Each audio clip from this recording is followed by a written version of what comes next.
guys explain those Badlands? That's a hell of a name.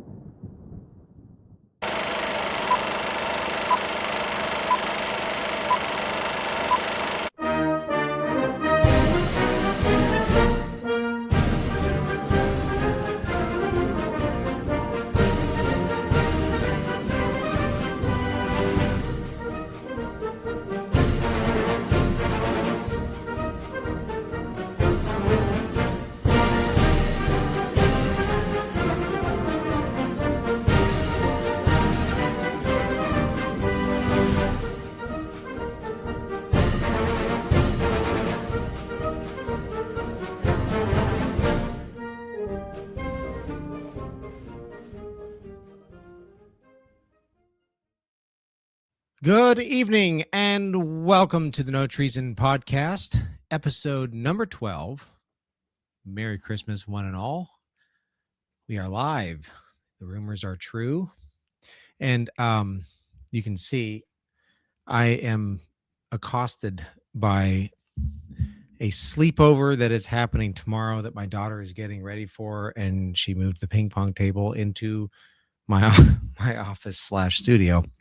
So I'm a little crowded, a little up against my desk, but the things we do for children. I hope everyone is having a great week so far. Looking forward to the holidays. We have a lot of family coming this week. My wife usually bakes cinnamon rolls this time of year, and that was Saturday, so that was a delicious day.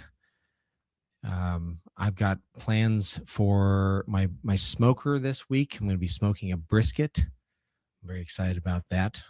No pork butts, so Beth can calm down. Anyway, so yeah, we're live. I see people in the chat. Welcome everybody. Rad for Liberty, Claire, Cat, Eleanor, Escape the Matrix, April Ann, Polly, Mathanon, Matt, EC was here. There's Peyton Pooh. Welcome. The cinnamon roll recipe is, Beth actually tried it and she really liked it. It's the Pioneer Woman recipe that my wife has been using for a number of years. She makes like 4 batches of it. It's like 20 some odd pans or something like that and gives them out to people. It's become an annual thing. Let's see what else. Oh yeah. I was on the narrative last week. That was a lot of fun. As I told Burning Bright, the ability to have a conversation like that. I know we hang out in chats and stuff, and I get to talk about this stuff, but like I said, like I'm just talking to myself really. I mean, I see a chat going on, but it's not the same thing as having an actual conversation with someone. So that was, almost 3 hours of talking about stuff that I care about, and with someone who obviously is highly intelligent and can carry a conversation like that and push me to limits that I'm not used to being pushed in the conversations that I get at work or even at church and other places. So that was incredibly cathartic, a lot of fun.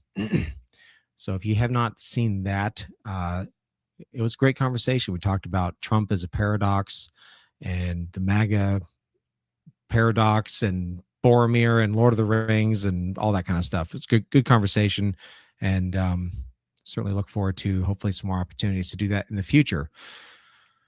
But let's get back into what you all came here for, to be treasonous with me. PJ and Corrigan, I see you in the chat. Welcome, buddy.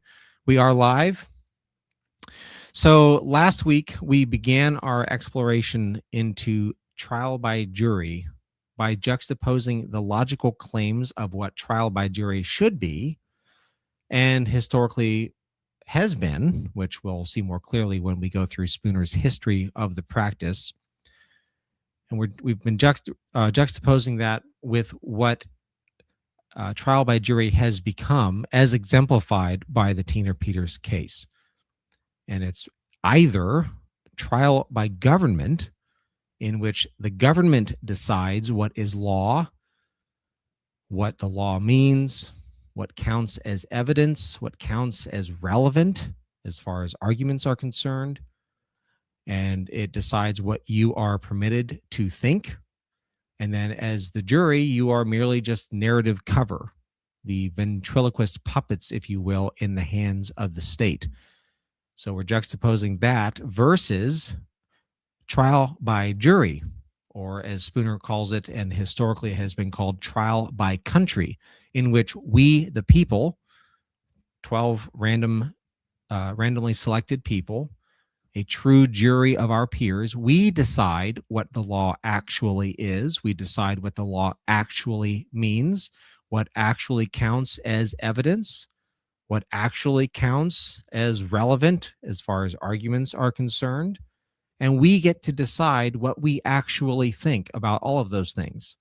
The idea being, on a jury, you're supposed to act out of your own conscience, not something that's been dictated to you. So Spooner argues that trial by jury must be the final authority on what the law is, or else there's no reason to even have a jury. And if we don't have a jury, then we don't actually have freedom.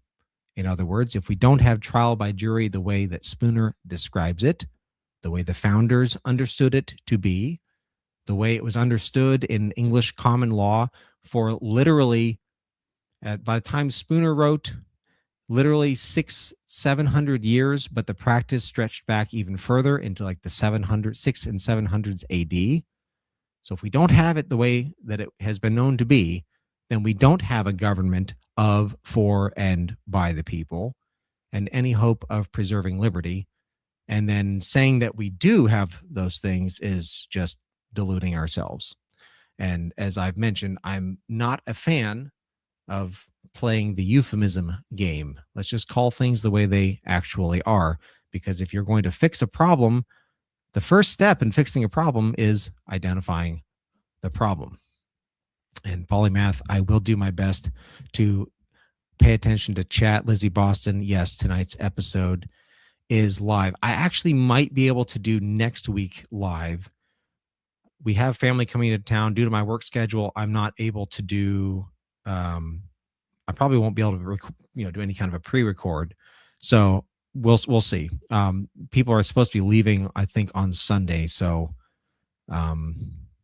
I should be able to do live. And we're not actually celebrating Christmas on Christmas Day because of the way my work schedule is and all that. So the joys of modern day wage labor. So anyway, tonight we will explore the justification for trial by jury even further. We'll handle some potential pushback that Spooner identifies, and we'll be fully fleshing out just how important the concept is to human liberty, and then how I could even make such bold claims, which, as a sidebar, my wife is always telling me that I make statements in such a way as to not leave any room for other opinions. And my response to that is that I don't personally see the value in saying something that I believe to be true as if I didn't believe it to be true, just to accommodate someone else's feelings. As my father-in-law would say, your greatest strength is your greatest weakness. So maybe there's something to that in being bold in the things that I believe. But yeah, that's just life. But before we get into the rest of the show, hey, Black Hat Destroyer, see you there in the chat. This is my story. Welcome. We are going to do some ads. And the first up, we've got Pet Club. Science proves that a healthy immune system is the body's first defense against the smallest of ailments to the most catastrophic. Coriolus versicolor is the most sought-after, all-natural supplement for both humans and pets to help boost the immune system. There are over 400 studies worldwide on its effectiveness in humans, including Sloan Kettering Cancer Center, MD Anderson Cancer Center, and now from the University of Pennsylvania School of Veterinary Medicine. Together, we can help reverse this terrible tide now plaguing your loved ones and give them the immune-boosting supplements that they need.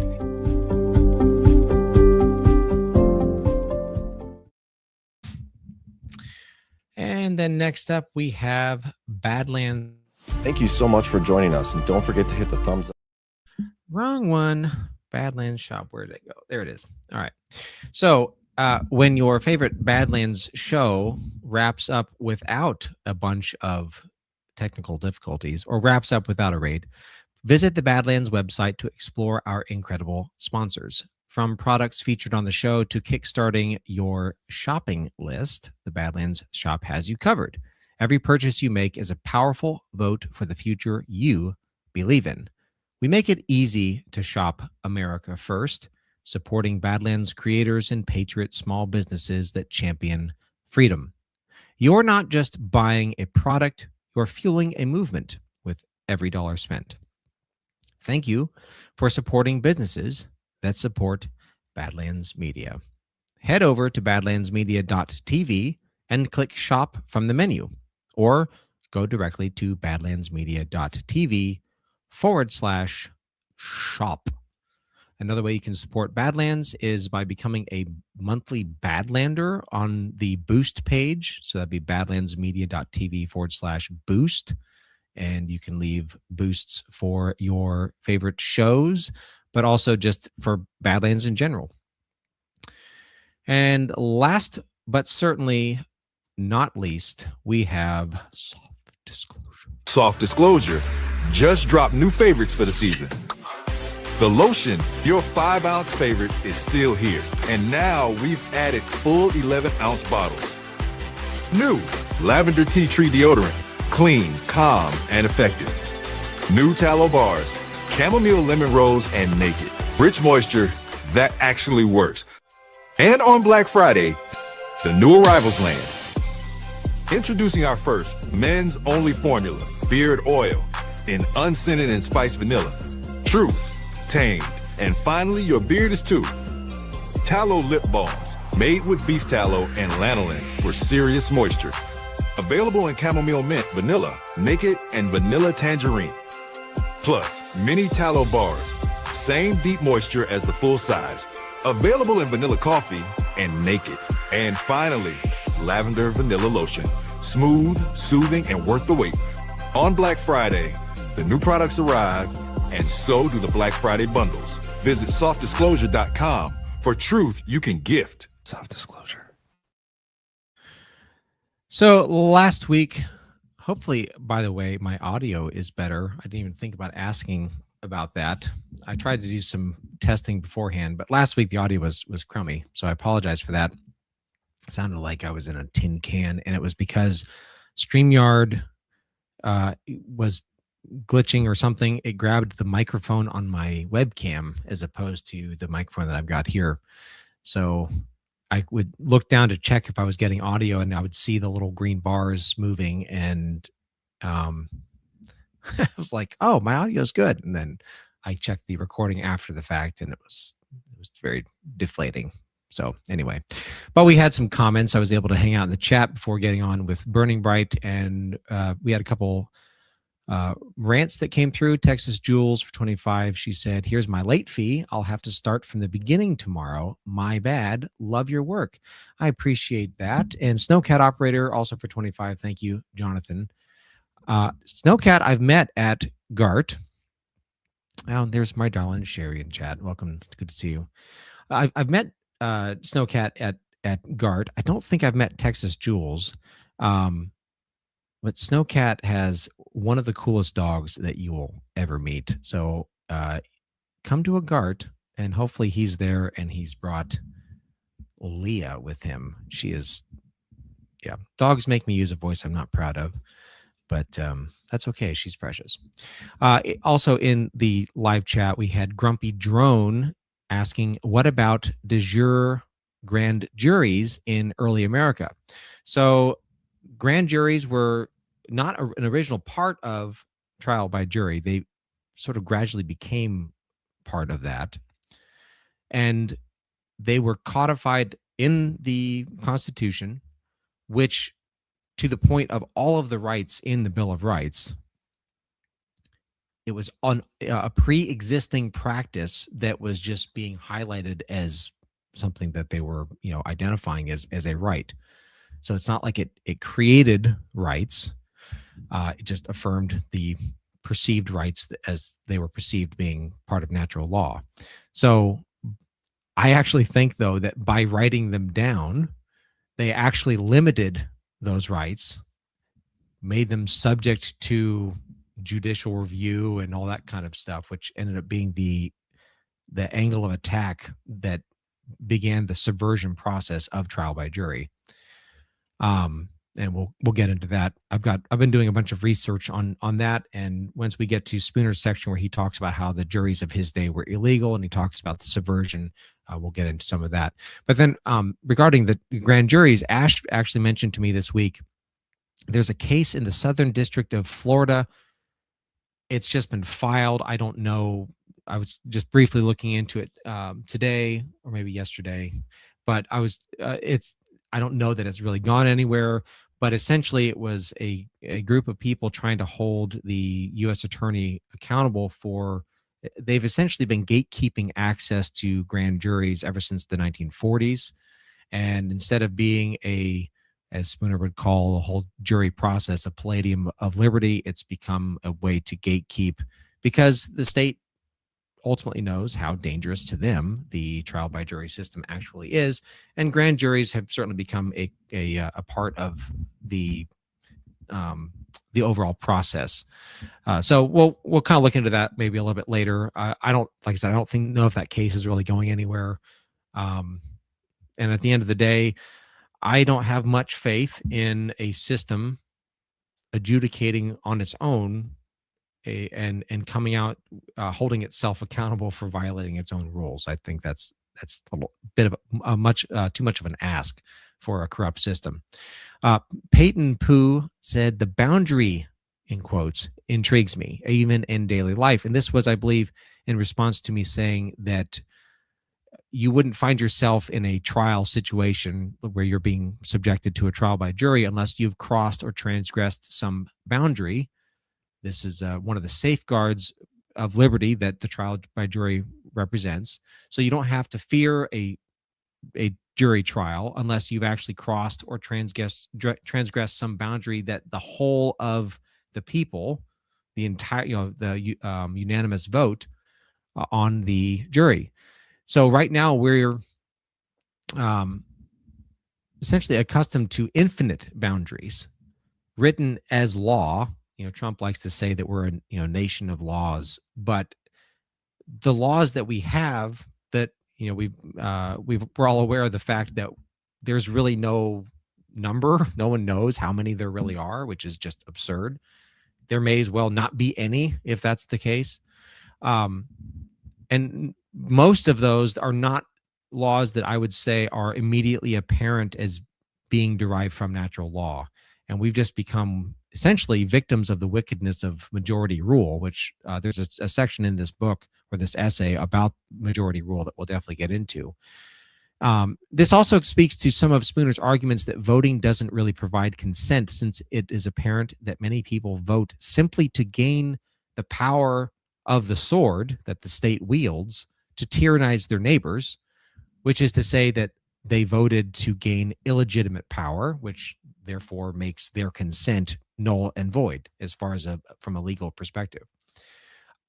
As an example, when I was on Rug Pull Radio, I mentioned a story of firewood and how I had someone called the fire department to my house because I was having a small bonfire in my backyard, and I wasn't burning the approved firewood. It has to be seasoned and split, meaning the geometry of the firewood mattered, because when you split firewood, it tends to be in a triangular shape.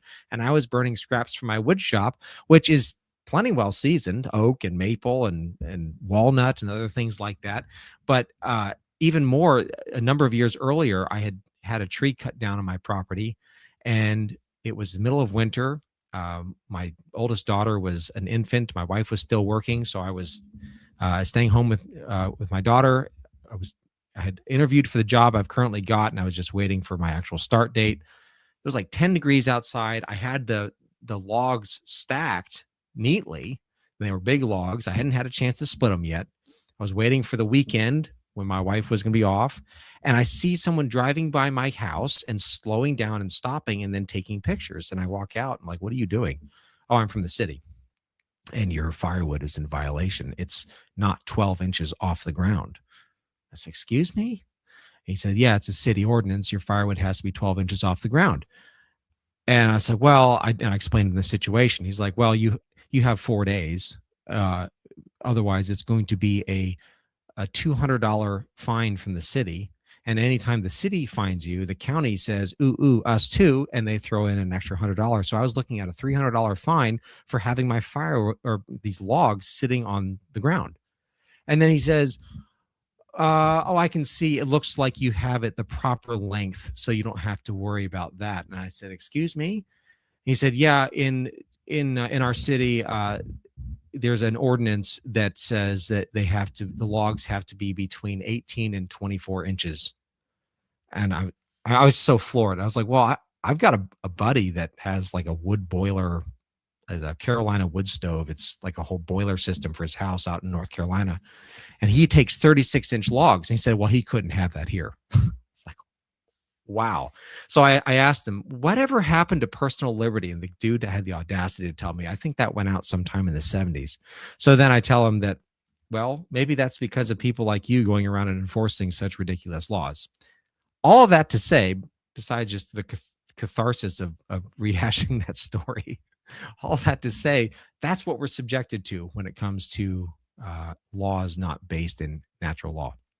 And the question I would have is, how many of our current laws would actually still be standing if they were subjected to a group of 12 randomly selected people, and they're being asked their opinions about those laws and whether they should exist? And then the standard for maintaining that law is that all 12 have to agree. And then you inform them, well, just keep in mind that the way you decide on this, we're not talking like a man on the street interview here. We're talking a more solemn situation that by expressing your opinion on the law, you're either condemning a person or you're setting them free. And you should understand that the standard that you're holding that person to will be used against you at some point. You know, thinking of Jesus's adage of don't judge unless you want to be judged by the same standard. So how many laws would continue under those perimeters, especially if the defense counsel in a jury situation was allowed to use that as an argument, which we'll see when we get into how it's been subverted. If you want to get sanctioned and even experience dramatic legal ramifications, become a lawyer, a defense lawyer, and bring that up in a courtroom. You'll get absolutely shut down immediately. And this is why I ultimately would, as I've mentioned last week, that trial by jury reveals in a way the statism of our hearts. Because if you limit the law to only what 12 random people can agree on, then in general, you will have radically few laws relative to what we're used to. And that, I think, scares a lot of people that we would have that sort of power. We're so used to just letting someone else do that for us. Let's see. Black Hat Destroyer, he said, I recently had jury summons scheduled for the last week of October, but didn't go. He was threatened with a $500 fine if he didn't show up. And then he was released with an email the night before he was supposed to go in. I wanted to mention this because Spooner does talk about the requirement of people being on juries and how the way we do it today is a complete bastardization. And actually, as I would make the case, Spooner doesn't, I don't think so. I would make the case that making it mandatory in the way that that is done today is one of the ways that they have made it repugnant to people. There's something about being forced to do something that is automatically sort of repugnant to us. So I think that's just one of the ways that they have chipped away at its legitimacy. Okay. All of that already 25 minutes in. I shouldn't do live as often as I'd like to. These will be like 3-hour episodes. Getting into trial by jury, we have Chapter 1, Section 2. So to remind you of what we discussed in Section 1, This was a quote I read from last week. Spooner says, "It is manifest, therefore, that the jury must judge of and try the whole case and every part and parcel of the case, free of any dictation or authority on the part of the government. They must judge of the existence of the law, of the true exposition of the law, of the justice of the law, and of the admissibility and weight of all the evidence offered. Otherwise, the government will have everything its own way. The jury will be mere puppets in the hands of the government, and the trial will be, in reality, a trial by government and not a trial by the country. By such trials, the government will determine its own powers over the people instead of the people's determining their own liberties against the government. And it will be an entire delusion to talk, as for centuries we have done, of the trial by jury as a palladium of liberty, or as any protection to the people against the oppression and tyranny of the government." So Section 2 continues that thread and begins by addressing one possible angle of pushback against this concept of the jury actually judging against the judging the law itself. Oh, I see Ash is in the chat. Welcome, S. Heisler. Good to see you. Or Scheisler. I never know how to actually pronounce that. I think it's S. Heisler. Okay. So this is from Section 2. "The force and justice of the preceding argument," that is the quote that I had just read, "cannot be evaded by saying that the government is chosen by the people, that in theory it represents the people, that it is designed to do the will of the people, that its members are all sworn to observe the fundamental or constitutional law instituted by the people, that its acts are therefore entitled to be considered acts of the people, and that to allow a jury representing the people to invalidate the acts of the government would therefore be arraying the people against themselves." So the first aspect of this argument, that the government is already sufficiently the people and thus can be trusted to faithfully administer justice and preserve liberty, this is a significant aspect of all of the subversive attacks against trial by jury that have been sustained in this country in the constitutional era, beginning really in earnest in the 1830s under a Supreme Court justice named Joseph Story. And as I mentioned already, I've been doing research on that, and we'll get into that once we get into Spooner's chapter entitled "Juries of the Present Day Illegal." But to invoke the Tina Peters case again, if you recall, I brought that up a number of times last week, we can clearly see that the pushback of that the government of the people and being invalidated by the jury of the people is like infighting. That's an insufficient argument. For one, if you consider the Tina Peters trial, by the determination of one man, the judge, Tina was disallowed to bring evidence that she knew was relevant to her own motivations, which someone on the jury might have also thought was relevant as well. Meaning, based on the subjective opinion of one man acting as the government, one man who wasn't elected, but who was appointed and confirmed by men who couldn't prove in court that any one of the people actually voted for them, the government withheld relevant information from the jury by the opinion of that one man. So think back to Spooner's criteria for a natural law contract being conditioned on honesty and justice. Second, her evidence was about election fraud, which of course demonstrates that the government is decidedly not of for and by the people, since elections are fraudulent and fake. If you're smashing the window of someone's car, like if you do that, if you smash the window of someone's car, that's technically a crime. It's against the law. But if you're smashing the window of a car to rescue a baby trapped inside as the car is sinking after going off a bridge into a lake or something, a jury might be sympathetic to your motivations if you're brought up on charges of smashing the window of the car. Obviously, the parallels to Tina Peters being that she was observing something bad and did something technically bad to try and stop it. So all of that to say, it's not logical to say that the government is the people and that a jury nullifying an edict of the people is the people having a schizophrenic episode. This is just due diligence in making sure that a person is not unjustly tried and convicted. To further the point, the government pretending to be the people and claiming unilateral authority over what does or doesn't count as legitimate evidence of election fraud, or what does or doesn't count as legitimate evidence in a trial, is just like the fox assuring the hens that their house is perfectly safe while he stands guard. In other words, it's not a case of split personality. It's essentially identity theft on the part of the government. So besides my own answer to this argument, the idea that it's conflicting the people against themselves, Spooner has two answers to these claims.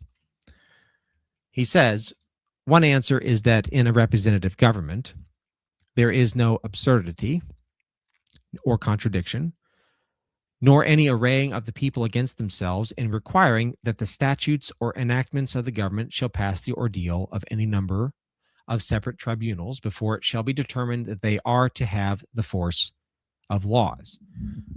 So if the government is the hand that wields the sword of justice, and the goal is to achieve as close to perfect justice as possible, obviously in a fallen world that's difficult, but we still try our best, making tyranny as difficult to achieve as possible is the goal, then increasing the checks and balances on the government is a logical step to take. And the argument of reducing accountability on behalf of efficiency or stability is one that should be held in the highest skepticism. Spooner points out that under the Constitution, federal as well as the different states, it is already true that in order for a law to become enforceable, it must already pass 5 tribunals, as he calls them, referring, of course, to Congress, the Senate, the executive branch, the judicial, as well as juries, since the jury trial is codified in the Constitution. He writes, there is no more absurdity or inconsistency in making a jury one of these several tribunals than there is in making the representatives or the Senate or the executive or the judges one of them. In other words, nothing about those other branches of government makes them more worthy than a jury to determine the law or even to veto the law, or in the case of a jury, specifically the word would be to nullify the law. No one argues that the people are conflicted if a president vetoes a bill that he doesn't like. And then they wouldn't say also that the people are conflicted if Congress overrides his veto. And then based on what we know, the founders intended each branch to be, that they're empowered, each of them, to nullify the unconstitutional acts of the other branches, a reality that judicial supremacy worked very quickly after the founding and effectively to subvert, by the way. The second answer that Spooner gives to this argument of the people being conflicted is that based on what the government actually is described as being. They're not the rulers of, but the servants or agents of the people. And as the servants and agents of the people, they're not invested with arbitrary or absolute authority to bind the people, but required to submit all their enactments to the judgment of a tribunal more fairly representing the whole people before they carry them into execution by punishing any individual for transgressing them. And to that, I'd say, what do you suppose government of, for, and by the people was really supposed to mean? Is it that the government, they're just the elected officials or agents? Or is the government made up of the elected officials and agents? Or is it the government the countless millions of people going about their daily lives? If it's the latter, which is implied by, of, for, and by the people, why wouldn't we reserve final veto power to ourselves? If, in other words, the people had reserved to themselves no veto upon the acts of the government, instead of being a mere servant and agent of the people, would be an absolute despot over the people. it would have all power in its own hands, because the power to punish carries all other powers with it. A power that can, of itself and by its own authority, punish disobedience, can compel obedience and submission, and is above all responsibility for the character of its laws. In short, it is a despotism. So this is why the entire concept of trial by jury gets right at the heart of the nature of government, and calls into serious question what sort of government we actually have. And then if you think about it further, what kind of government we really should be demanding. An unquestionable government by default has, as Spooner would refer to it, absolute and irresponsible power. You might recognize that phrase from our discussion on the speech and debate clause. In that system, we are not the government's masters, but its slaves. And the way it has become is that the only means by which we can question the government or petition it is through an electoral process that is easily manipulated. And if that electoral process is challenged, we've seen what they're willing to do to people who dare to challenge it. But even if the electoral process was legitimate, we've only got that option every so often, and therefore must submit to tyranny in the meantime.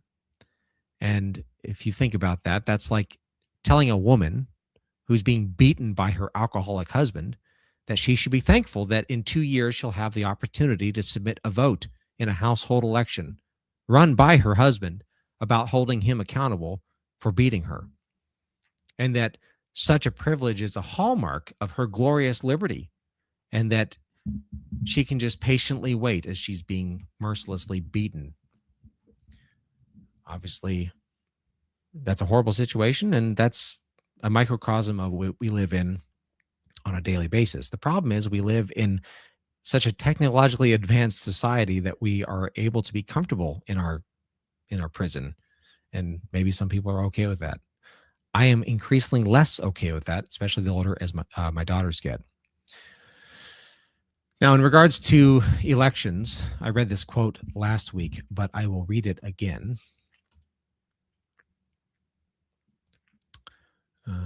There it is.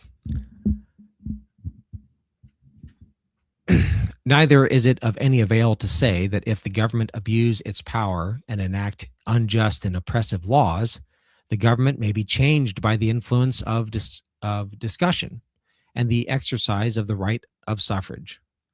Discussion can do nothing to prevent the enactment or procure the repeal of unjust laws unless it be understood that the discussion is to be followed by resistance. Tyrants care nothing for discussions that are to end only in discussion. Discussions which do not interfere with the enforcement of their laws but are idle wind to them. This makes me think of lots of sign-waving type protests. Suffrage is equally powerless and unreliable, unless Scott Pressler can register more people. It can be exercised only periodically, and that was sarcasm. And the tyranny must at least be borne until the time for suffrage comes. Besides, when the suffrage is exercised, it gives no guarantee for the repeal of existing laws that are oppressive, and no security against the enactment of new ones that are equally so. The second body of legislators are liable and likely to be just as tyrannical as the first. If it be said that the second body may be chosen for their integrity, the answer is that the first were chosen for that very reason and yet proved tyrants. The second will be exposed to the same temptations as the first and will be just as likely to prove tyrannical. Whoever heard that succeeding legislatures were, on the whole, more honest than those that preceded them? I love this guy. What is there in the nature of men or things to make them so? If it be said that the first body were chosen from motives of injustice, that fact proves that there is a portion of society who desire to establish injustice. And if they were powerful or artful enough to procure the election of their instruments to compose the first legislature, they will be likely to be powerful or artful enough to procure the election of the same or similar instruments to compose the second and third and fourth and fifth and so on. The right of suffrage, therefore, even a change of legislators guarantees no change of legislation, certainly no change for the better. Even if a change for the better actually comes, it comes too late, because it comes only after more or less injustice has been irreparably done. Peyton Pooh says, unlurking for just a minute. JJK83, this brings so much perspective to many of my life events. Thank you. And thank you for that. That's a loaded comment. There's a lot of stuff there. Eleanor says, trial by jury should be mandatory reading not only of law students, but our Congress. Yeah, I don't think that they're going to hold themselves in check, because actually there's a comment a little bit later that'll get to that. To further the point regarding elections that I just read that quote, Spooner points out, at best, the right of suffrage can be only exercised periodically, and between the periods, legislators are wholly, and between those periods, the legislators are wholly irresponsible. And if you think that, okay, well, we can deal with it until the next election, just go back and read the Declaration of Independence and ask yourselves if the founders had that same mentality towards dealing and enduring usurpations. Eventually, you reach a breaking point and something has to be done. But you might say we have checks and balances, and the branches are supposed to check and balance each other. But really, to what extent are these branches actually responsible to us, the people? Spooner argues that both the judicial and the executive can be impeached by, and they derive their salaries from, the legislature. And then by virtue of the speech and debate clause, the legislature isn't really responsible to the people either. So we're back to absolute and irresponsible power, since all of the government, even the different branches, the only accountability to the people is through the legislature. He writes, if now this government, the three branches really, thus really united in one, can determine the validity of and enforce its own laws, it is for the time being entirely absolute and wholly irresponsible to the people. And if you remember, the absolute and irresponsible power is the right of property. How can that which is supposed to be our servant wield such power? Imagine the absurdity of hiring a servant who, upon taking their role, suddenly gained absolute and irresponsible authority over you and your household, how you spent your money, what you can and can't build on your own property, what must be on your face if you go into public or go into stores, how long your firewood has to be and how far off the ground it has to be. And think, too, of the absurdity, going back to the Tina Peters trial, assuming the legitimacy of elections as even a concept, which I really don't believe they are.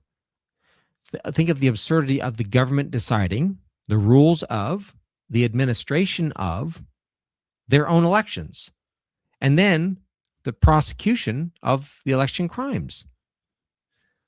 Without a more organic and separate tribunal, what possible motivation exists for those desperate for power to exercise self-restraint? But this is not all, Spooner writes. These legislators and this government, so irresponsible while in power, can perpetuate their power at pleasure. If they can determine what legislation is authoritative upon the people and can enforce obedience to it. For they can not only declare their power perpetual, but they can enforce submission to all legislation that is necessary to secure its perpetuity. They can, for example, prohibit all discussion of the rightfulness of their authority, forbid the use of suffrage, prevent the election of any successors, disarm, plunder, imprison, and even kill all who refuse submission. Sidebar, this was written before the Civil War. This was written in the 1852. So 8 years before this, was it 1861? 8 or 9 years before the start of the Civil War. And so here he is essentially predicting exactly what would happen, that the government would do for people that dared to try to leave or refuse to submit. If therefore the government, all departments united, be absolute for a day, that is, if it can for a day enforce obedience to its own laws, it can in that day secure its power for all time. Cloud Topper says you can't say that in America. There's a lot of things you can't say in America.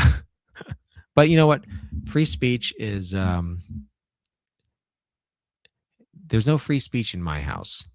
And there shouldn't be free speech in your house either. Free speech has to do with the government.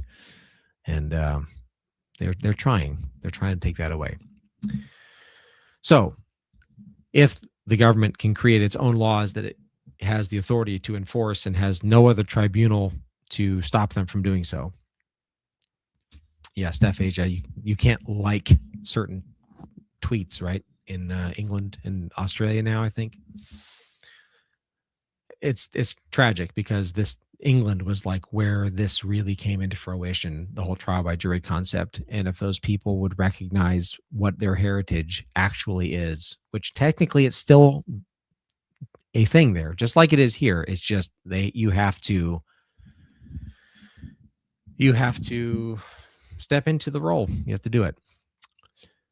So if a tattoo teacher, I'm free to offend anyone I want. Absolutely. Also, we are all free to kick people out of our house should they offend us. Anyway, the reason for a trial by jury is made brutally evident. A representative must speak on behalf of tens of thousands of people, which means, in reality, most of, if not all, of those voices will get ignored. Or at the very least, the odds of being marginalized are significant. This is why the system we are subjected to is referred to as a proof of stake system, because your likelihood of being listened to is more or less connected to the degree to which you invest in the representative's campaign, their children's college fund, their kitchen remodel, their Bahamian island vacation. The observed reality of effective lobbying demonstrates that the random constituent has no chance of being heard, which rug pulls the entire concept of representative government, in my opinion. It rug pulls the entire requirement of consent to be governed, not in the sense that that's not a legitimate thing, but that it's not something that we actually have, which ultimately removes the euphemistic layers we have been carefully taught all of our lives, which actually I'm quite okay with pulling those layers back and calling things what they actually are. So if Trump, by saying that he was giving power back to us, the people, if he simply meant for us to continue doing what we've already been doing, voting hard in fake elections, then he's either an idiot or a fraud. And I don't believe that he's either. So that requires his statement to mean something else entirely. And I think the whole point of this, and this is something that Burning Bright and I talked about last week, is that I don't think that he's just going to come out and tell us, hey, by the way, everybody, here's how you take your power back. There has to be a certain aspect of self-realization to that power. Spooner reminds us, moving on, that crying out that something is unconstitutional is on its own an insufficient check on a court run by the government, because he writes that everything a government pleases to do will, of course, be determined to be constitutional if the government itself be permitted to determine the question of constitutionality of its own acts. And that was the quote that I was referring to a little bit earlier. And then he finishes that off by saying that those who are capable of tyranny are capable of perjury to sustain it. And this makes me think of when people would always, say, "Oh, hey, we have, if you use this buzzword in court and say that you're a sovereign citizen or something to that effect." Even I know a lot of people have done the research into the corporate citizen and maritime law and all that type of thing. And the only thing, the response that I've had for that, and I've yet to see anything that convinces me that this is not a legitimate response, is that if you step into their courtroom and you allow yourself to be adjudicated by a judge and in, like, say, a tax fraud case or something, and the jury is being restricted in the way that a jury is in today's day and age, using a buzzword in that system isn't it makes me think of that movie Pirates of the Caribbean, when the pirates go up and they capture the girl and she says parlay, and they're like, parlay, oh well, now we're bound by the pirate code, we have to take you to the captain. That's not a thing.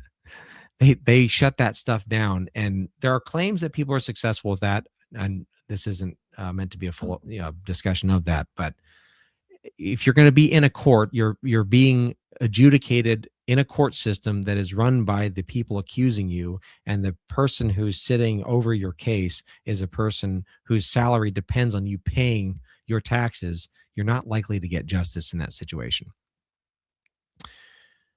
But I digress. But on a jury, when done properly, thinking of those who are capable of tyranny or capable of sustaining it, the layers of red tape and institutional backsheesh are significantly reduced, if not eliminated altogether. You as an individual can actually speak to the justice of a law and actually do something about it. And of course, even commenting on the justice of law implies a higher standard by which laws are to be judged. And that's the standard that Spooner argues we all learn as children, just playing with our friends in the street. Natural law. The Apostle Paul says it's written on our hearts. If you're not familiar with the term baksheesh, that is a concept in the Middle East of greasing the skids of a negotiation by bribing officials. Colloquially is also kind of like a tip, but it's usually a bribe. And when I worked and lived in Africa, in Sudan, which was a Muslim and Arab-speaking country, that was a very common thing. You didn't get anything done unless you greased the skids with money, or we would also call it bakshish dajaj, which is Arabic for chicken. So you'd literally just give them a chicken, and that was enough to get your permit signed or whatever. So if it's not true, I skipped ahead a little bit. So everything we've covered tonight then is two answers to the objection that a jury nullifying the law is dividing the people and creating some type of a schizophrenic episode. And the first argument against that is that the increased security of tribunals is worth it, considering the ramifications of justice. And then the second is that we, the people, are the government, and the officers that are elected are merely servants of the people. And servants do not get to dictate to the masters what the rules of the house should or shouldn't be, which is why a jury can say, no, that's not legitimate law, we're not enforcing that. And if this isn't true, the conclusion, therefore, is that any government that can for a day enforce its own laws without appealing to the people or to a tribunal fairly representing the people for their consent is, in theory, an absolute government, irresponsible to the people, and can perpetuate its power at pleasure. The trial by jury is based upon a recognition of this principle, and therefore forbids the government to execute any of its laws by punishing violators, in any case whatever, without first getting the consent of the country or the people through a jury. In this way, the people at all times hold their liberties in their own hands, and never surrender them even for a moment into the hands of the government. Another way to look at this is that the requirement of unanimity implies that if the government cannot wholly convince even a small, random sampling of the people that a law should be a law, then the government may not exercise that law. This, of course, has a dramatic impact on what the actual role of government should be, which I'm sure we'll get into more in depth as we proceed.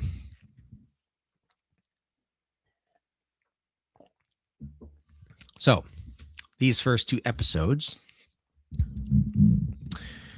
are establishing some baseline definitions of what is an ancient practice, going back to ancient Germany, really. Kind of came of age in England in the Anglo-Saxon era. Angry hippie. Merry Christmas, friends. What the hell are we talking about? Just got here. We're talking about trial by jury. Merry Christmas back to you. And we're talking Lysander Spooner's trial by jury. We're almost done with the second episode in a probably multi-week series. So we are establishing the practice, this ancient practice, and now we come down to its true purpose and its real benefit. The trial by jury then gives to any and every individual the liberty at any time to disregard or resist any law, whatever, of the government, if he be willing to submit to the decision of a jury. The questions, whether the law be intrinsically just and obligatory, and whether his conduct in disregarding or resisting it were right in itself, and any law which does not in such trial obtain the unanimous sanction of 12 men taken at random from the people, and judging according to the standard of justice in their own minds, free from all dictation and authority of the government, may be transgressed and resisted with impunity by whomsoever pleases to transgress or resist it. Imagine what trials would look like if the defense accused the law of being unjust, and then the prosecutor had to try and prove why the law should still be a law. What a drastically different form of public discourse, and would make for some great television. All those legal shows would be a lot more entertaining to watch. Spooner says that a trial by jury must be this, or else it is a sham and a hoax, utterly worthless for protecting the people against oppression. As we've seen with the Tina Peters situation, or any number of other examples.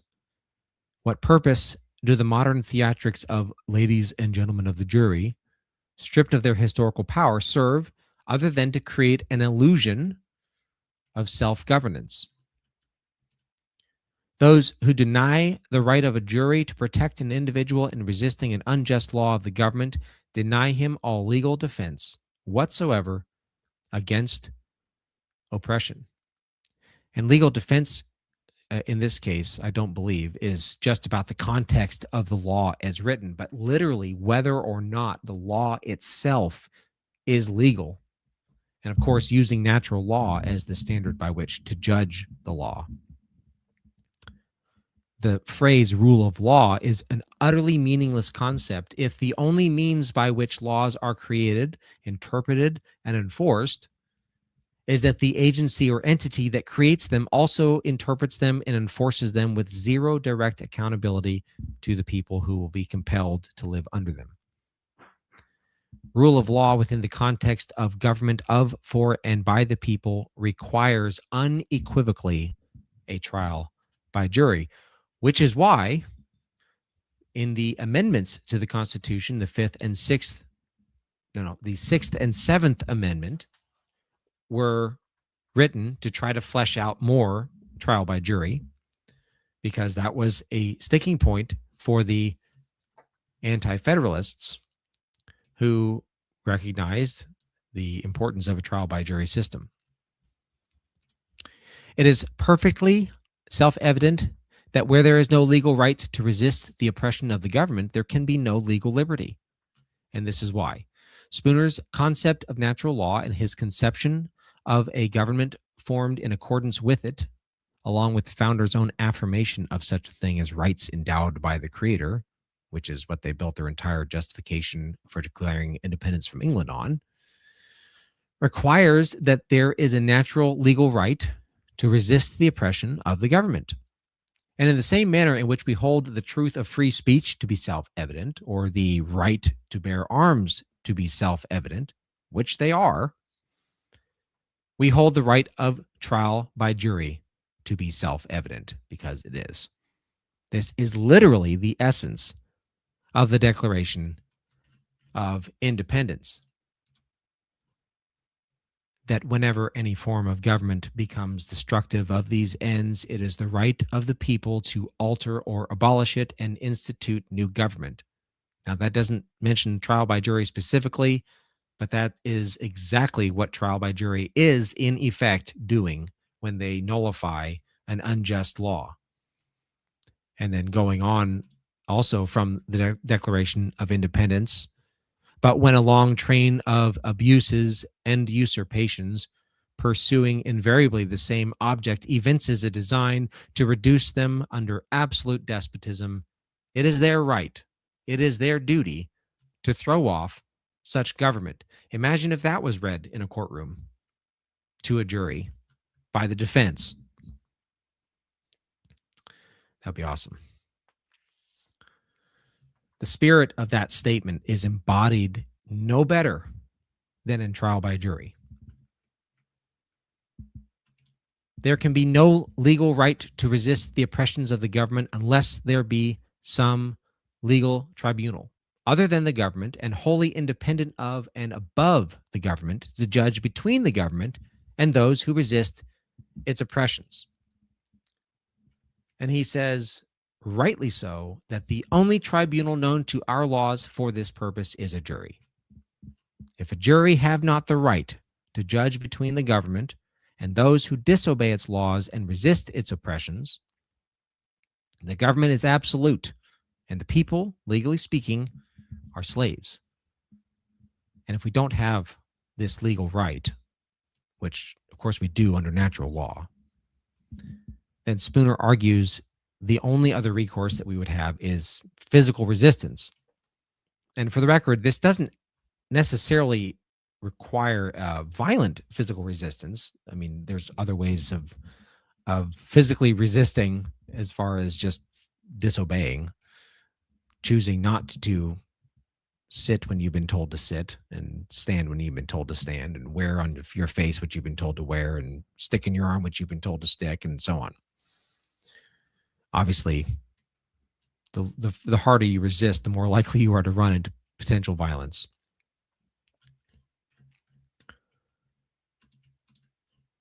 That this right of resistance was recognized as a common law right when the ancient and genuine trial by jury was in force is not only proved by the nature of the trial itself, but is acknowledged by history.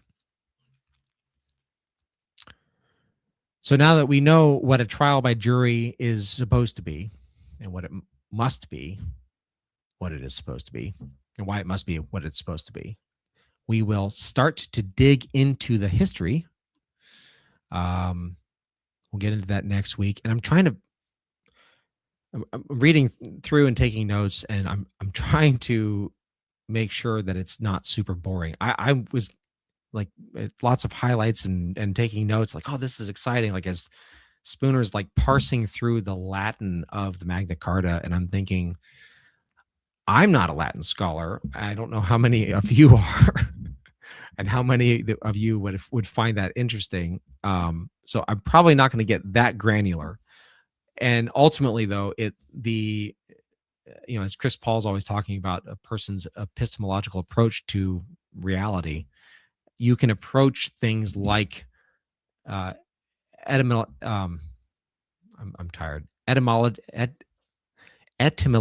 Whatever.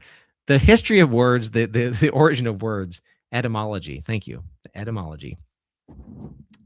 Your ideology, your worldview, and is going to be influencing how you even interpret words. So we will see some of that.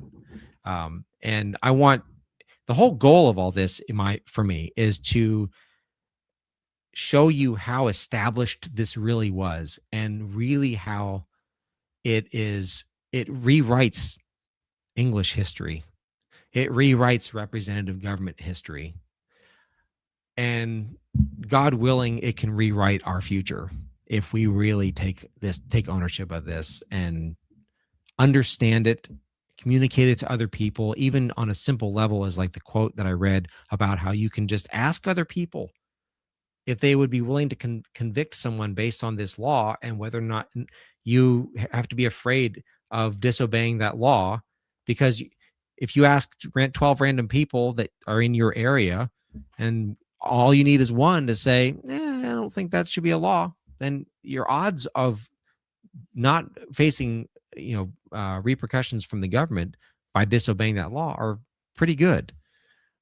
That's the whole basis behind this. And so even someone can understand it on a simple level, even if they're not going to get down to the granular, which I do enjoy the granular. So we'll kind of see how far down we go with that. Tattooed Teacher dropped a $20 rant. Thank you so much for that. She said it's Friday, 9th period before the holidays. We should be watching Elf. No treason from the class. Merry Christmas, Jonathan. Thank you for creating this amazing program. And thank you. And thank you to all of you. Merry Christmas indeed. I hope you all have a wonderful time with your families. I will be doing an episode next Sunday. I'm fairly certain. You can stay tuned to my Telegram channel, t.me/the No Treason Podcast. If I, for some reason, need to pull the plug on an episode next week, I will make sure to mention it there. But it is it's an absolute honor and a privilege to be able to do this. And I'm so grateful for the reception, and grateful to Badlands. What an awesome community we have. And so with that, I will say good evening and Merry Christmas to y'all. Take care. Why a spoon, cousin? Why not an axe? Because it's dull, you twit. It'll hurt more. Thank you so much for joining us, and don't forget to hit the thumbs up on this video. And a special thank you to all of our advertising partners. Please remember to shift your dollars to support those businesses that support Badlands Media.